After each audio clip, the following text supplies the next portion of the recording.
First up, that Quartz article I talked about got us digging into all this. Listen to this tidbit. This blew my mind. It says, quote, "For most of human history, loans came down to a gut call. Firms recorded things like race, political affiliations, sex lives, cleanliness, and drinking habits to decide who got a loan and how much it would cost them." The article also said that one credit reporter in Buffalo, New York, issued this advice, quote, "Prudence in large transactions with all Jews should be used." That's unbelievable in 2018. Clearly, we have come a long way, but the credit industry still contains lots of quirks. Some might call them impediments. I spoke with John Detrixhe, the reporter who wrote that Quartz article, about the history and instruments of FICO, plus the future. John, great article with Quartz on FICO and credit. It is answering so many questions and bringing up even more. One that came for me right away was how this data is collected by FICO. Is it voluntarily given over by every agency and every bank, or does it just suck it up somehow? Right, that's a great question. And this data is collected by the credit bureaus. So FICO itself doesn't collect the data. It's collected by the likes of TransUnion, Experian, Equifax, who you probably heard about in the past 12 months because of the hacks at Equifax. Those guys collect the data.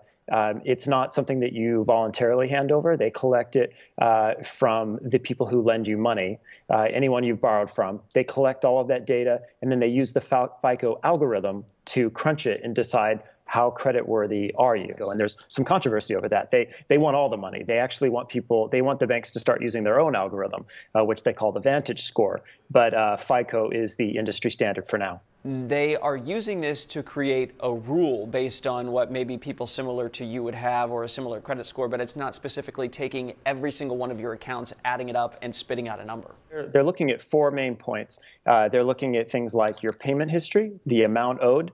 They're looking at the types of credit and whether or not you have new credit.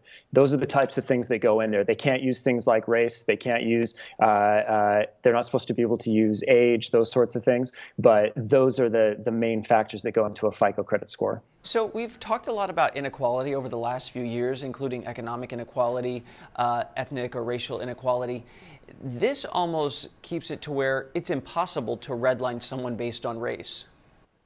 It should help with that. That was part of what happened in rules that began to be passed in, say, the 1970s, was to try to balance this playing field a little bit for people. But it's still not perfect. There are still people who deserve credit who aren't getting it. Have you, in the course of your research for these articles, found any more attempts to democratize, decentralize when it comes to this all-important number? Zest Finance says that they are, using data points that would bring in even more people, which could help with that. One of the things that they do, they just use different kinds of data so that people who don't have a long credit history can be analyzed properly. These algorithms did open it up a lot, but you've got to believe after, these things were pioneered in the 1950s, you would think that technology would hopefully move this forward and become more inclusive.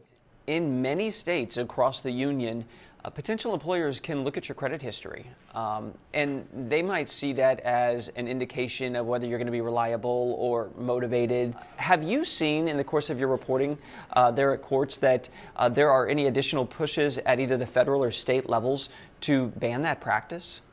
Well, this is an important issue because, as you point out, a person can't fix their credit if they don't have a job in the first place, and so there are certainly there's tension here on rectifying this, trying to make it more fair, and it's certainly a big concern. It's something people are looking at.